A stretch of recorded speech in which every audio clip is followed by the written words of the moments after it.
കുമ്പളങ്ങയാണ്. ഇതാ ഒരു കുമ്പളങ്ങ, 2 കുമ്പളങ്ങ, 3-ാമത്തെ കുമ്പളങ്ങ. ഇതാ ഇപ്പോൾ ഈ തെങ്ങും തൈ നടുമ്പോൾ അതിൻ്റെ കൂടെ വീട്ടിലെ വേസ്റ്റൊക്കെ, പച്ചക്കറി വേസ്റ്റൊക്കെ ഇടുമ്പോൾ അതിലെ തൈ തെത്തിയുണ്ടായ കുമ്പളങ്ങ ഇത്. ഇതാണിപ്പോൾ ഞാൻ പുതുതായി കുംഭമാസത്തിലെ കറുത്ത വാവ എന്ന് നട്ട തെങ്ങാണ്. ഇതിന് മുമ്പ് ഞാൻ തെങ്ങിൻ തൈ കൊട്ടയിൽ നട്ടിച്ച് മുളപ്പിച്ചിനി.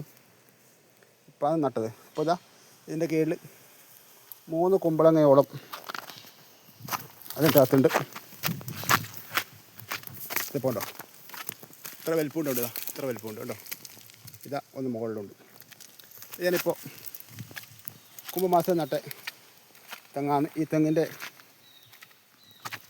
D×T തെങ്ങ്, നാടൻ തെങ്ങുണ്ട്.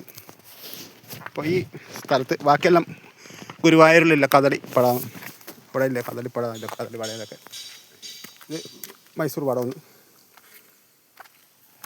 ഇത് കദളിപ്പഴം. ഇതൊക്കെയാണ് അതിൻ്റെ തെങ്ങ്. ഇത് കരിമ്പാണ്.